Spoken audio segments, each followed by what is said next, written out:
This is TechSNAP, episode 366.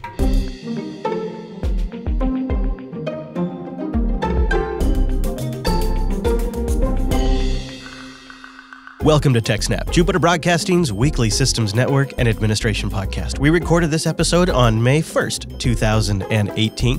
It's brought to you by our three great sponsors, Ting, iXsystems, and DigitalOcean. I'll tell you more about those great sponsors as this here show goes on. My name is Chris, and joining us every single week is my co-host, the admin, the engineer, and the presenter. It's Mr. Payne, Mr. Wes Payne. Hello, Wes. Hello, Chris. We have a really fun show this week. We have a great warm-up story that if you're in your car right now, might freak you out a little bit. It's confirming all of your worst suspicions. But then later on in the episode, we'll play some clips from Linux Fest Northwest where one Mr. Allan Jude joins Wes and I for some great conversations. It's going to be a good show, but let's jump into that warm-up story. Volkswagen and Audi cars are vulnerable to remote hacking, and it might be even worse than you're thinking. Yeah, it's not great. A Dutch cybersecurity firm has discovered that some in-vehicle entertainment systems deployed by the Volkswagen Group are vulnerable to remote hacking. Yeah, that's right, remote hacking of your car. Security researchers with Computest said they successfully tested their findings and exploit chains on Volkswagen's Golf GTE and an Audi A3. Here's where it gets really upsetting. The two researchers were able to use a car's Wi-Fi connection to exploit an exposed port and gain access to the car's entertainment system. They were also able to gain access to the entertainment system's root account. I'm sorry, root account? Root account. Yeah, that's right. They've got this great screenshot in the article here showing them just telnetting in. And then, boom, there you go, full root access to a QNX neutrino system. Yeah, they telnet to 10.0.0.16. Right there, QNX comes up. They've got a little Audi branding in the message of the day file. Yeah, with root permissions comes a lot of access. Under certain conditions, attackers could listen into conversations the driver was having. They could turn the microphone on and off, even gain access to the complete address book and conversation history. That is a lot of metadata and data. There's also the possibility of discovering through the navigation system basically everywhere that you've been driving. So say goodbye to your in-car privacy. Now, bearing in mind that they're using the Wi-Fi that's built into the car, it would simply just take the car driving somewhere that goes on a public access point, and then you have potentially the ability to connect to it. And what seems striking to me is that all of these things are on the same network. The Wi-Fi, the QNX host, the microphone, all of it's on the same system. Yeah, it doesn't seem like that makes any sense. And why in 2018 would you design a system that should be secure, that should take privacy seriously? Why would you design it that way? Yeah, it's funny where they decided to focus. So recently I had an experience where somebody needed to get a switch replaced for their automatic power window. And the switch for the power window has a MAC address that, when installed, has to be authorized to the computer in the car system by the manufacturer, just for the control. Of course. And so they're willing to control that and lock that down. But then on the other end, behind the system, you can get in as root over telnet. Yeah, it gets even worse. The researchers were able to indirectly connect to the car's acceleration and braking systems. Now, they didn't go any farther. I guess they had some fears about breaching Volkswagen's intellectual property, so they didn't probe any further there, but that is disturbing. That is, and it's a barrier that somebody who was really trying to attack somebody would not respect. Intellectual property might stop proper researchers, but somebody could definitely build on top of this, and they're not going to stop because of copyright law. Yeah. Turns out there's also some USB debugging ports that are left that you're able to access underneath the car's dashboard if you know where to look for them. So there are tons of ways to get this access. Well, maybe they can use all of this different access to update these systems, Wes. I mean, what is Volkswagen doing about this? Because the researchers have been working with Volkswagen, and I think they were even attending meetings at Volkswagen about these issues. So has there been any movement, any progress? Yeah, it looks like they started working with Volkswagen back in 2017. Volkswagen reports that as of about late May, June 2016, on the Golf GTE and the Audi A3, they had closed those ports, so they were no longer available. They had updated that, the actual infotainment system itself, from their vendors, upgraded that. There's a couple issues, though. So that sounds good. Yeah, they've got the patch. They've worked with researchers to understand it. Yeah, what the issue is, though, that they're not updating these, are they? No, you know why? These systems do not come with any over-the-air update facility. Yeah. So unless you were a very, ambitious user who knows about this flaw, is able to use those USB debugging ports to upload new firmware, it's not going to happen. Yeah, or maybe this Wi-Fi exploit. I mean, I was joking earlier, but that's really what customers are reduced to. And what do you want to bet that you go into a dealership and you say, I need to get my computer reflashed because of a remote hacking vulnerability via the Wi-Fi where they can get root access to the QNX system and the entertainment system? They're going to look at you like you're a maniac. They might even report you. I went in for a simple computer update to control the lighting system that I had read off of the internet that would fix my headlight in my truck. They have no idea what I'm talking about, and they have no idea how to look it up. They don't have like a bulletin that comes down from corporate HQ. They are just not properly trained in this aspect of vehicle maintenance, in my personal opinion. Sounds like they've patched basically every car that they could that was still in production. They did not reveal any plan to the researchers about how they might try to deal with cars already sold to customers. Now, if you have one of these cars, you want to try this yourself, you're not quite in luck. The researchers made it very clear they don't plan to reveal the exact services and ports behind their exploit. They've documented a lot of what they did, what they found, but they were concerned, especially with the inability to patch these systems, that revealing too many details could leave people vulnerable. I think these stories still get me personally upset because I feel like these manufacturers, like the car manufacturers like Volkswagen, shouldn't be going into this business unless they're going to do a complete job. You and I have off-air remarked that Philips Hue, right? They have a massive data center infrastructure now, so that way people can turn their lights on and off. And if you're going to get into the IoT game or you're going to start embedding QNX systems in cars with Wi-Fi access points, you really have to go all the way in. You can't just dabble in it. Otherwise, you have to outsource it. You have to outsource it to somebody who's an expert. And I'm not advocating for Google or Apple to take over all entertainment systems in cars, but I have a stronger belief that they would do better at patching these systems, designing them to be more secure. They're not going to be perfect, but they wouldn't be just hanging open like this. I don't think the car companies have the right, I don't know, maybe mentality? What do you think? Oh yeah, definitely.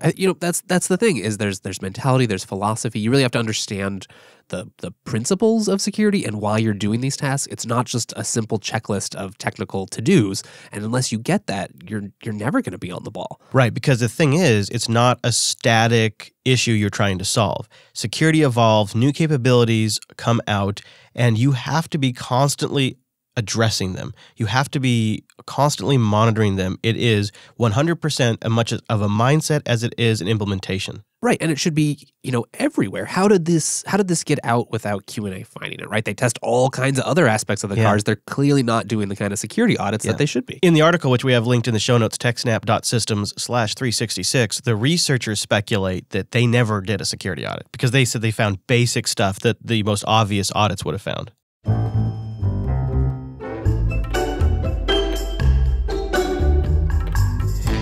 TechSNAP.Ting.com. Ting is smarter than unlimited mobile. If you use less, you pay less. And when you go to TechSNAP.Ting.com, you'll get a $25 credit off a device. Or if you bring a device, you'll get $25 in service credit. Now they have CDMA and GSM to choose from, so check their BYOD page.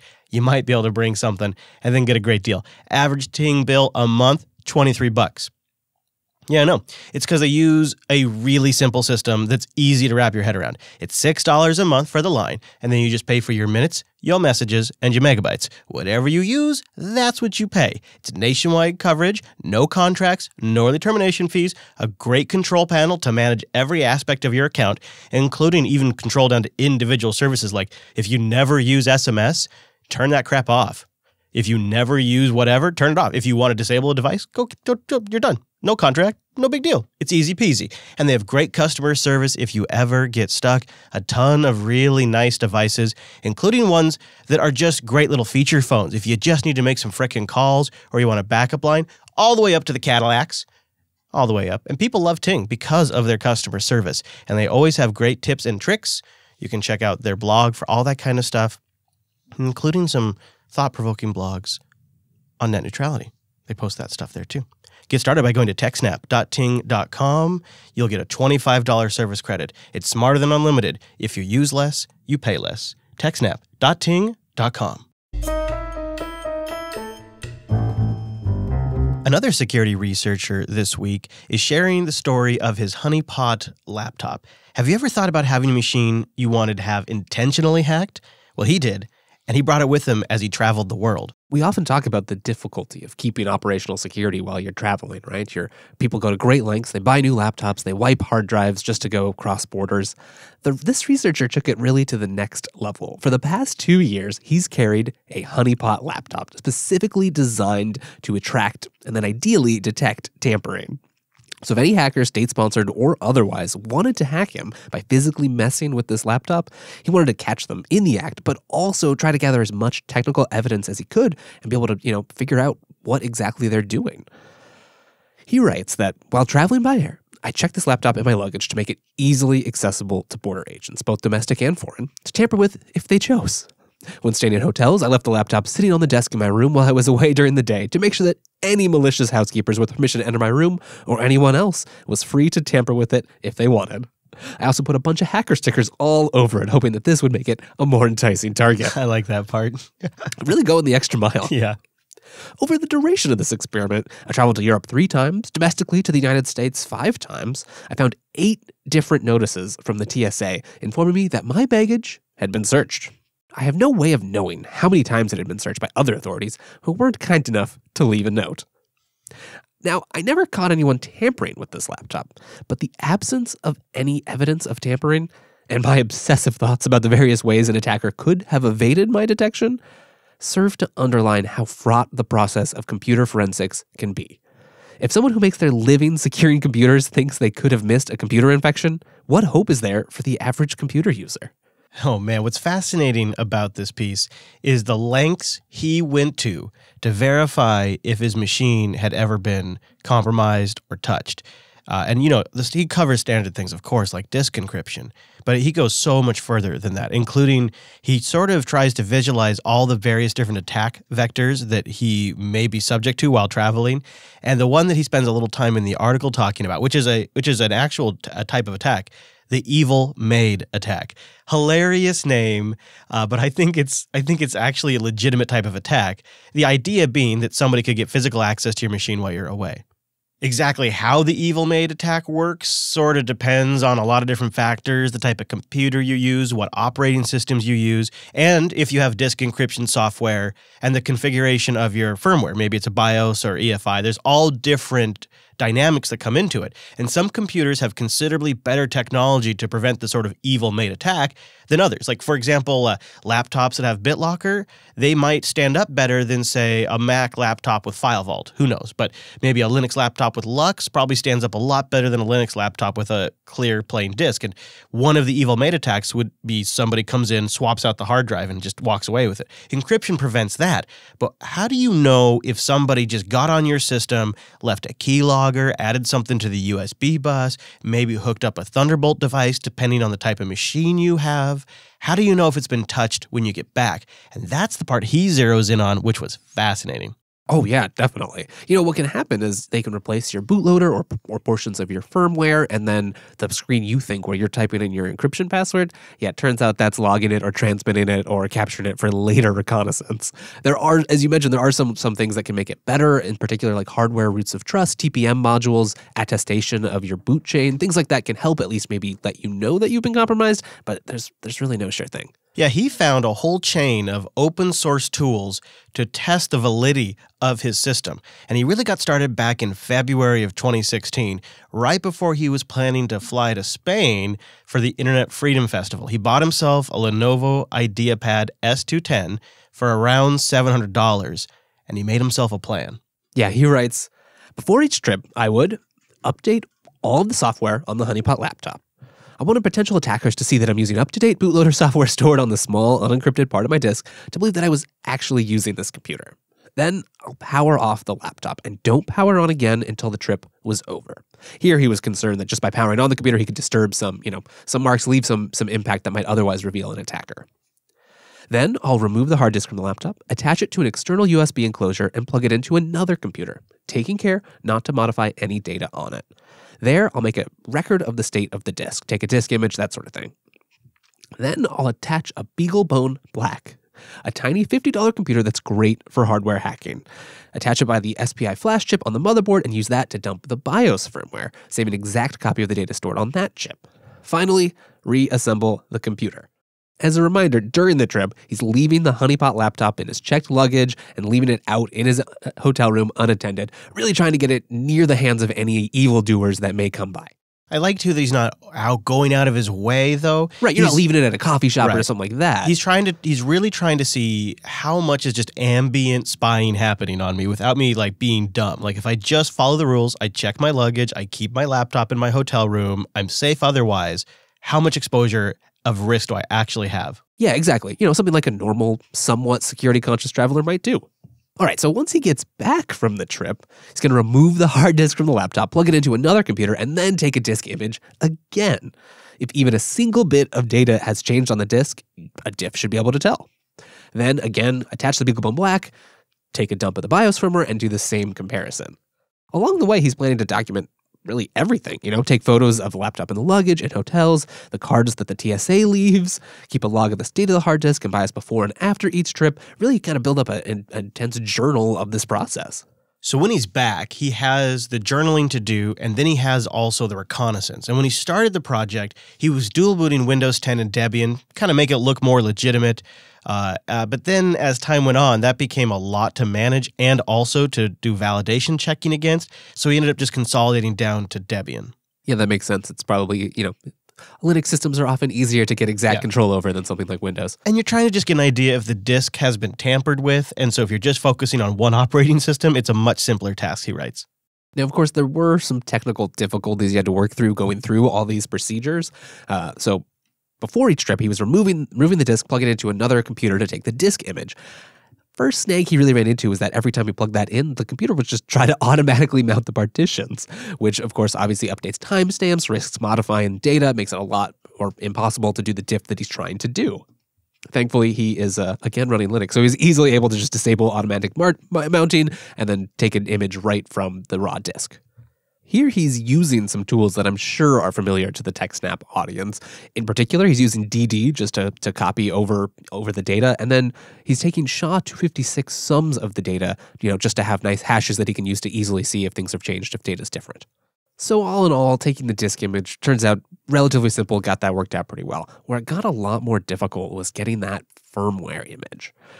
He started off with his plan. He was going to use an SPI chip. He's going to read off the SPI bus from the BeagleBone Black. Yeah, the BeagleBone Black was capable of even providing enough power to flash the BIOS chip without powering up the rest of the laptop, which is a feature that some Lenovo systems have. However, this one didn't. No, so his plan did not really go according to plan.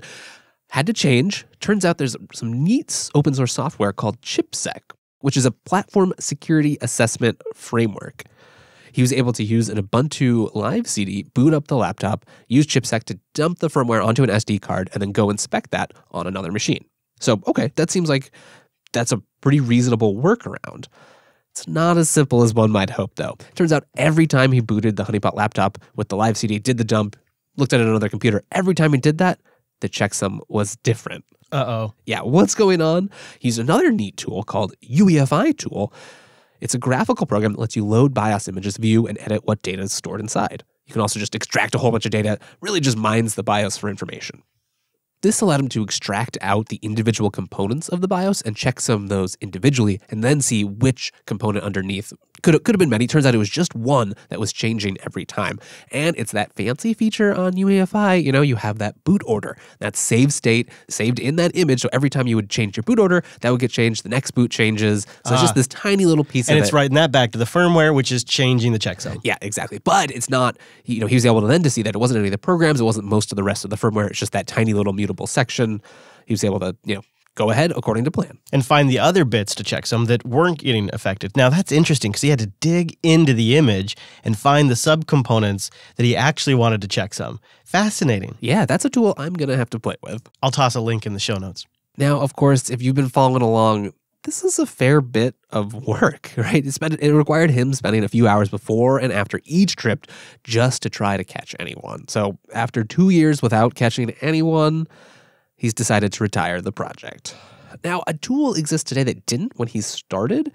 That's Haven. Haven is an Android app designed to run on a spare phone that you leave in your hotel room while you're away. Perhaps sitting on top of your laptop, uses all of its sensors, microphone, motion detector, and light detector cameras to monitor the room for changes. It logs everything it notices and can send signal notifications to the phone you carry with you if it detects a change. Now, of course, Haven isn't perfect. There are plenty of false positives, but it gets better all the time, and it's likely to catch anyone attempting to tamper with the laptop that's sitting under the phone Haven is running on, right? If you get access to the room, you're probably gonna have to open the laptop, do something with it that would require movement. So that's interesting. Something that stood out to me, and he notes explicitly, is he was able to do this whole project with 100% free and open source software. So it really says a lot, I think, that, the open source community takes security seriously, and there's a wide set of tooling that if you're interested in this sort of stuff, there's a lot of resources to work with.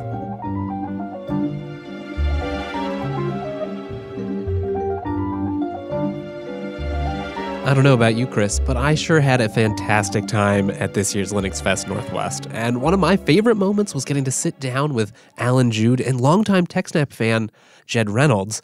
We had some great conversations, including some classic conversations about Allan's firewall memories and hunting down network bottlenecks. Have you guys ever bonded 10 gig ports? Ever played around with that? I don't think I have. No. When I needed to do the testing, I was doing some performance testing on SSH for doing ZFS replication over SSH. Oh, yeah. And seeing what I could do to get the best speed. I cheated and used the machine at the FreeBSD network test cluster that had a dual port 40 gigabit card instead of trying to bond two of my 10 gigabit NICs together. Yeah. I think the best I got was, 18 gigabits a second of ZFS replication before SSH topped out at the most it could do. Yeah.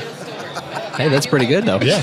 Yeah, that's great. I think Netcat got up to 31 gigabits. Nice. Wow. Yeah. Well, at about that speed, you're challenging your PCIe backplane. You're getting up to some theoretical you're pushing that's a lot of data to go. Yeah. Yeah, and again, even at 40 gigabits, we're talking about, you don't have very many nanoseconds to process each of those packets. No. Yeah. And so especially when we're looking at performance improvements on FreeBSD as a router, where you have to take that packet, at 10 gigabit, you have to take that packet in, do some work, and put it back out of the other NIC. And you have, I think it's 14 nanoseconds to do it. Make your routing decision real quick now. Yeah. And that's why, being able to do 10 gigabits out of the card is not hard if you're doing the full 1,500 byte packets, or if you're doing jumbo frames and doing 9,000 byte packets. Yeah, totally. Yeah. But we test worst case scenario of the 64 byte packet. The minute it's all header and one just byte one of tiny, data. Yes, right. And that means that's to get to 10 gigabits, you have to be able to do 14.8 million packets per second. Ooh. You have to receive that, decide how to route it, and send it push it out.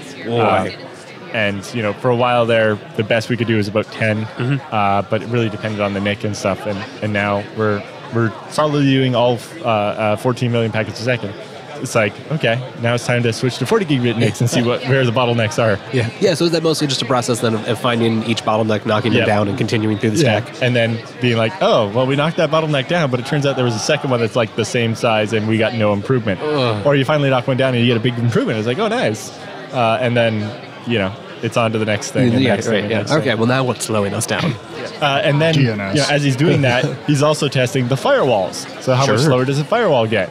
It's why does this one firewall seem a lot faster than the other one when I was going to say, to scale better? Both. Depending on the type of firewall, the more rules you have might actually make it slower. Right. And it looked really weird because at first it looked all right, as we add more rules, this firewall is getting slower and slower, and this one's staying the same speed. How's it doing that? And you're looking at it as, actually, when you give it this list of rules, it recompiles that into a table where it can just do a lookup. So it doesn't have to check the packet against every rule. It just checks one rule that has this table of matches. And it's cheaters. So they rewrote the test rule set to use a table and trying the size of the table. And now that both firewalls can perform the same. And you really get into. It turns out benchmarking is really difficult. It's its whole own process, right? With its own... Because it's the biggest mistake Phoronix always makes is when you get a result, the first thing you have to do is ask why. And then basically why 5 more times. Yeah. And eventually then it's like, okay, so if this test wasn't actually testing what I thought it was testing. Yes. I was testing number of rules versus size of table, which isn't the same thing. And once I made it, apples to apples, I got Turns out I got results the that are very same, different. like no difference or the opposite of what I expected. Yeah. It seems like you really need to have understanding, right? You can't, a large part, like just black box tests, they don't really mean much, right? Maybe Exactly. your vendor has this, but it's like, how does that actually fit into the whole stack? Where are my real limitations? Yeah, and it's the same that when you get the vendor benchmarks, it's like, oh, this drive can do this many IOPS. It's like, yeah, if you do all linear and you do it exactly this way, Turns out in the none of best my things possible are like case, that. Samsung is apparently notorious for writing their drive benchmarks that way. You have to get like the full 64 Q depth on their drives to get that amount of throughput. Or back in the day, HCI and NVIDIA both got caught cheating on like standard graphics benchmarks, like 3D Mark and so on. Right. They like optimize for that specific test to get a slightly higher score than the competitor. It's like, sure, it gives you a better score, but when you play the game, you get completely different results. Oh, so they're lies, damn lies, and benchmarks. Exactly. Yes, exactly. It really is a statistics game. Yeah. That's one of the other nice things is on FreeBSD, there's actually a statistics tool built in that one of the FreeBSD developers wrote called Ministat. Is that and you right? give it, you run each benchmark before and after or whatever 5 or more times, and you feed it the numbers from both, and it does the stats and figures out, all right, with 95% confidence, there's a 2% difference in these numbers. Beautiful. Or you've actually, while the numbers, the average and the median are pretty much are different, it turns out that there's actually not much difference here when you look at it statistically. Yeah, you actually look at the spread of the distribution and... Yeah, and then it tries to draw a little ASCII art diagram, and it's like, okay, that part maybe is not so useful. A little over-engineered. But it can help you understand also, like... So I ran the benchmark 10 times, and I got this average, but what I actually got is half the results were at this time and half the results were at this time.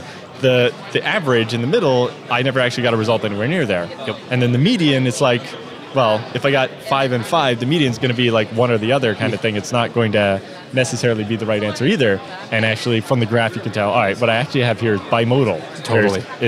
So why is half the time it doing faster than this half? Is it a cache effect? Is it NUMA? It turns out if you have a dual socket system, if you're benchmarking certain things, if you're trying to talk to the PCIe card that's connected to CPU 1, but you're running on CPU 0, you go across the cross connect and it takes a little longer and your performance will be worse. So then you're using like the CPU set command and trying to pin the CPU affinity of your benchmark to be close to what you're accessing. To the memory or the NIC that you're accessing or whatever. And then suddenly that makes a big difference. Yeah, absolutely. Or even just when I was doing the SSH testing over a pipe, making sure that both sides were on the same CPU, and I wasn't copying memory back and forth. That's huge. That's difficult to track down. You have to learn what PCI lanes are associated with what socket, what core. Yep. And the abstraction really starts breaking down, right? You really have to understand the actual implementation of whatever machine you're using. Then. Yeah, and not. Sometimes you can pick the wrong cores, and sometimes like not pinning is more efficient. Yep. And sometimes it's also like tweaking the scheduler. Like, do I want to steal more often? The work's been on this core, but that core's got a bit of other work going on. Do I steal it and bring it over here? But in doing so, I don't get to bring the cache with me. And that cache was hot and maybe it would do better staying over there. But at the same time, if it's contending with some other process, maybe that process is going to keep blowing out its cache and giving me worse results than if I brought it over here. That's a lot of things to consider, right? And try to get right. Your results on a server might be different than what you want on a desktop, Absolutely. or a laptop. On a laptop, it's like if the core is not all the way busy, keep all the tasks on one core so the other one is just in a low power state. Turn it off. And I get more battery life. And then, the same thing with like Turbo Boost. Sometimes it's faster to crank the clock up and get all this work done in half a second rather than to spend 3 seconds doing it at a lower clock rate. Because while that used more battery, it only did it for a short amount of time. And then I got back to a low power state instead of being in a medium state for 3 seconds. So power management and scheduling and having a scheduler that understands power management is really complicated. And you end up with this thing of, you have your laptop and your desktop, and then a server, and then a busy server, and they all actually need slightly different tuning. It wouldn't be a proper catch-up with Allan Jude on the TechSNAP program without a classic Allan ZFS update. I just have gigabit at home. Yes. That's reasonable. But even better, now that ZFS on FreeBSD and Linux has the compressed send, so you're not decompressing the data, sending it over the network, and then recompressing it. What version did that show up in? Was that a 7.6 in FreeBSD, we don't have the same version, so it just showed up as a feature one day. Okay. It's been around long enough. I don't think it's in FreeBSD 11.1, but it'll be in 11.2 that comes out later this next month, or June. But because without that, what you ended up doing usually was ZFS send, pipe, gzip or xzip or PXE or whatever, pipe SSH, pipe unxed, pipe ZFS receive. Just so you could have it compressed over the wire. And then, because, especially if you had highly compressible stuff, like a 45 gigabyte database that could compress down to like 10 gigs. Yes, totally. Compressing it. But then you could also run into the problem of, with xzip or gzip, even on the lowest compression setting, can still take a lot of time, and you end up not keeping the network 100% saturated, and it's like, this could be going faster if it wasn't wasting CPU. Why am I burning trying all to this? compress stuff that's no good? So actually, Standard, the compression algorithm out of Facebook, the command line tool has a user-contributed patch for adaptive mode. Because Standard actually has 19 levels of compression, and they've actually extended that to have more levels now, or negative levels that are even faster but provide less compression than the minimum. I see. The old minimum. With the adaptive mode, you put it then like between ZFS send and your ZFS receive, and it adjusts the compression level based on how much data is waiting to go over the network. So it keeps the network busy and a pile of packets ready to go to the network. And as soon as there's packets are piling up waiting for the network, so the network's the bottleneck, it turns the compression up because you might as well spend some CPU time and make less data and send it over the network faster. But if the network buffer drains and now the network isn't going as fast as it could be, turn the compression level down, and so that we're not sitting there burning up CPU trying to compress stuff that's not going to compress, or to keep the network busy, but at the same time don't send any more data than we have to. That is super fancy. I love that. Yeah. And so we've been waiting for that forever. Right? It's like, how did nobody think of this sooner? Like, even just for gzip or something. Yeah, it's one of those things kind of floating around that you would assume. Low-hanging fruit. And finally, now that we have like PIXzip or even mainline xzip has it now, and Standard has it, is threaded. Yes, so that you're using more than one of your cores to do the compression. We've had these multi-core machines for kind of a while now. Yes. Well, for a while, it made a big difference to make sure that whether you compress it normally or with multiple cores, you would get the same compressed file output. Right. Especially, if you're going to publish like the checksum of your compressed archive on the website, you want to make sure... make it easily reproducible. And and exactly, for reproducible build stuff, right? Which is another thing that's caught on in open source and so on now, where there's the source code and there's the binary that you download and run, but how can we prove that source code was used to build that? So with reproducible builds, it's like you run this script and it strips out certain settings, like so we don't put date stamps in the binaries, totally. And we don't put the host name of the machine that build built number it, and build numbers and so on. But so that someone can download that source code 6 months from now, run the same build script on their completely different machine, which might end up with the same architecture, and end up building the same ISO file that you download, and make sure that you can verify that. Yeah, I'm really glad that seems to have caught on. People are realizing that it's work, right? Like, it's not a lot of build systems have to be changed or modified or customized. It's not exactly fun, and in the end, it's not some new feature it's that not people faster. are going to be... there's no new feature. It's kind of the not fun work, so it's been nice to see the Debian project leading that, but also getting buy-in from other projects, and I think they've had 2 or 3 of these world reproducible build summits, where they brought people together to actually spend just get a bunch of people hacking on it. A weekend of actually trying to get it together. And I think part of it is they built this program called the Diffoscope that actually can look at binaries and find where the differences are, so you can figure out, that's that timestamp, and go back there and replace it. Perfect sense. Yeah, then you can backtrack and figure out. So usually what they do is like even for things that are going to have a timestamp no matter what, or where they can't easily change the format, they'll just hard code the date to a specific date. So that it's always consistent. And it'll be, as long as everybody uses that same date, you get the same binary either way. That makes sense. Yeah. Diffoscope, I'll have to play with that. Yeah, because it can become a big thing, especially on some of the Linux distros where the packages you install from your package manager are built on like a random developer's home machine. Totally, yeah. They'll get pushed up to some archive somewhere. Yeah, and in FreeBSD, we have a set of machines in a data center, and they just build all of the packages. So like there's one machine, and it just builds all 30,000 packages for AMD64 for this version. Yep, and just does that build like farm and once every 3 days, it builds them, and then on the other days, it builds like i386, and then the next day it builds ARM64 or whatever, and it just cycles through all of them. churns through the schedule. I think we have like 20-something builders that are all like, Constantly building. 32 or more cores with 128 gigs of RAM. That's and beautiful. They just sit there turning power Spitting into packets. binaries out. Yeah. But a lot of projects just don't have that kind of infrastructure. And so they have a more distributed build system, and it you'd be more worried about what else was going on in this developer's laptop when he built this. Yeah, Because the other thing is our build system uses our jails thing, and a completely clean operating system install is where the package gets built. Nice, yeah. So like when it builds each package, it starts up a completely clean environment, installs the dependencies from the binaries it built earlier in the process, and then does the one build, and then throws it all away. That's perfect. And actually, it does a close off from the network as well. So it, in a separate step, it fetches all the dependencies. Does the thing and then when you're building it, jail.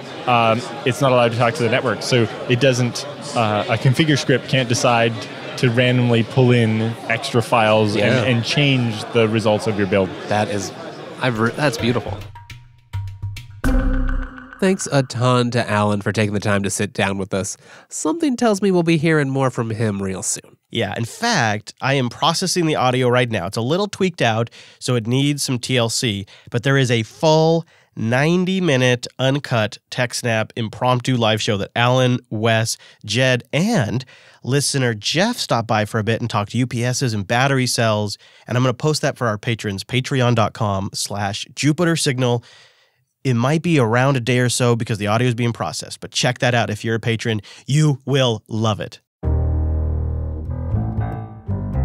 iXsystems.com/TechSNAP. Go there to learn more about iXsystems and to find a white paper to help inform the rest of your company about the advantages of iXsystems. It's systems that are built right, that are going to last for you, and I say that from a lot of personal experience. Last week, we retired our FreeNAS Mini after many, many years of service. Longtime listeners of the show might even remember when I first got that thing. And we took it out of production, not because it had a problem, not because it wasn't fast enough, not because of any other reason than I just wanted more storage slots. That was such a great purchase for my small business. And if you're a small business, an individual, or a large enterprise, iXsystems has solutions for you. In fact, I would encourage you to check out some of the case studies they've had commissioned. iXsystems.com/case-studies. Go there and read up. This is some seriously in-depth research that can help you make your decision. And take a look at the FreeNAS Mini and the FreeNAS Mini XL, which even offers more storage solutions, which probably would have solved my problem back in the day if when I bought the Mini, the XL hadn't been even birthed yet. But now they have the Mini all the way up to true NAS rigs that can provide central storage for your virtualization infrastructure. iXsystems.com/TechSNAP, a hardware manufacturer that works with you from the beginning initial sales process until it's racked in your data center, and they offer white glove service all the way through. They're experts in the hardware, they're experts in open source, and they can implement the best open source system you've ever had in production. And I can say that after years of being an iXsystems customer. iXsystems.com/TechSNAP.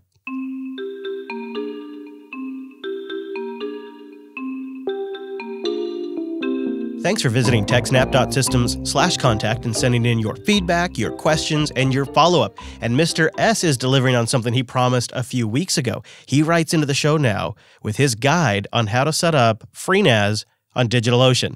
Yep. He says, "Dear Mr. Fisher and Mr. Payne, as always, I'd like to first reiterate what an excellent job you guys are doing to bring the knowledge and information to the public. Even after so many years in the trenches as a manager, JB's podcasts are by far the best sources of information I get." Wow. That's incredible. Well, that puts a smile on our face. Sure does. We try hard. As promised, he says, I've written another post on how to run FreeNAS on a DigitalOcean droplet. And he'll link to it in the show notes. If you go find his email, you'll find a link in there. He says, check that out. There may be more things coming. Perhaps pfSense on a droplet? Ooh. FreeNAS on a droplet. I'm going to give it a go after the show, Mr. S. Thank you for sending that in. And thanks for visiting techsnap.systems/contact. We've got a couple pieces of feedback following up on our War Stories segment. First one this week is by our friend Oz. A few years back, I was a sysadmin team leader for a security company in Israel. One day, I decided that the server room was getting dirty, got out a vacuum cleaner, broom, and I went to clean it up. Now, sure enough, after about 5 minutes of me cleaning this room up, the security manager walked in screaming that the firewall cluster had crashed. And of course, he blamed me. His logic was that, hey, you were here in the room, you were doing stuff, you must have disconnected something. Now, after we started to troubleshoot the incident, the firewall came back up all on its own. But we still had to have an incident investigation, and the CIO naturally was a little upset why I had decided to do that, and really decided that any activity in the server room should be documented and approved of, and that no one should just go in at any time that they want, which, hey, that's a reasonable rule. But Oz here felt like the server room was in desperate need of cleanup or something? Yeah, he did. And, you do want clean production facilities, absolutely. Turns out he was a little bummed out by that because he had been having regular sex in the server room during the night shifts. And that's actually the reason the room was so dirty. Regular sex. He finishes up, So I guess in some way I was responsible for the downtime. Love the show and the new format. Keep doing it. It's great.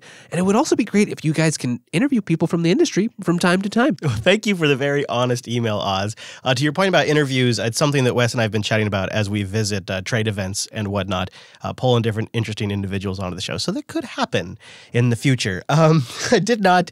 So I'll tell you what, when I grabbed this email for the show, I got to the vacuum part and I stopped reading because I went, oh yeah, that's happened to me a dozen times. Somebody plugged in a vacuum, they unplugged a server. That's totally normal. I threw it in here. I did not expect the twist. I love it. Dave's also got a bit of a twist to his war story. He says, regarding past work F-ups, when I was new at a cloud/sysadmin job, I accidentally overwrote the MBR, the first 512 bytes to be exact, of a production server's data drive. Oops. Well, but since it was Linux, there was really no immediate effect. But I knew eventually, sooner or later, that server would be rebooted and it would be screwed. The fix? I scrambled around and I figured out I could copy the MBR from an identical server's drive and then write it back over. I did it. I walked away. And to be amazed, it never actually did become a problem. Hey, that's great. A clever solution in a pinch. I'm glad it worked. These are some confession stories. I'm glad the war story we covered last week inspired some of these. I love them.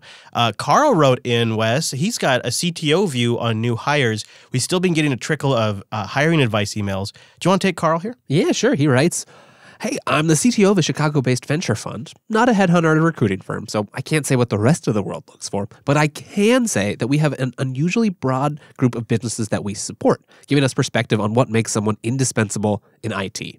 We're in the medical device manufacturing space, but we're also in oil and gas drilling. Plus, we do precision laser cutting and micro machining operations. And we're a high-frequency trading fund, and more, all with custom hardware and global network infrastructure that is quite literally badass. All right. That's awesome, Carl. You asked what we're looking for? What things to learn? First of all, I should say we don't give a crap about certifications. In some places, that may get you in the door, but here we care more about what projects you've built, even if only for yourself, even if only at home, for the sheer love of it.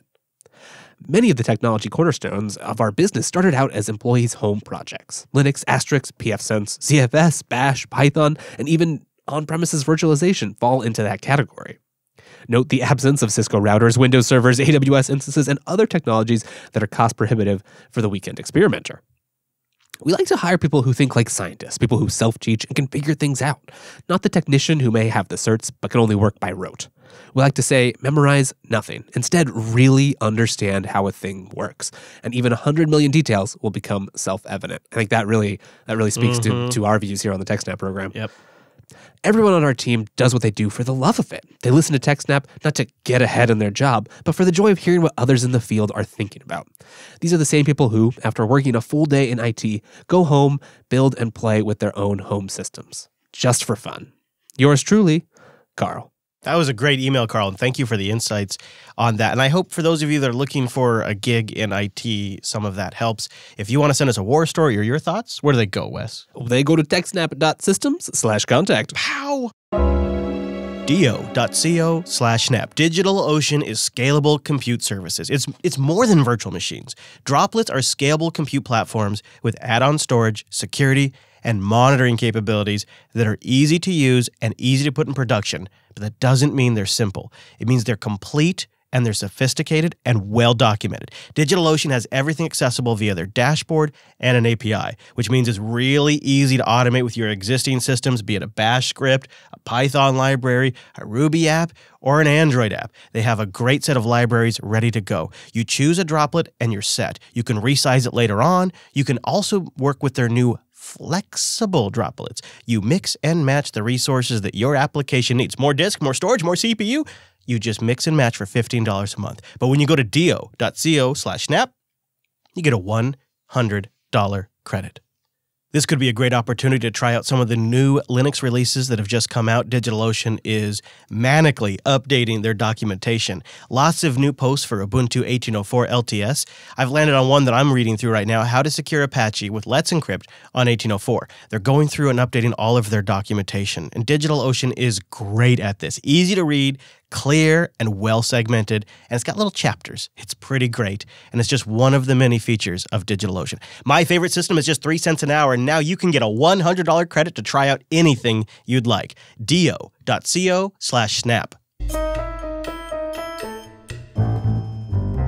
That'll bring us to the end of today's program. Thank you for joining us. But before we get out of here, Mr. Payne, we do have one more link to share with the audience, something that might be useful. Oh, that's right.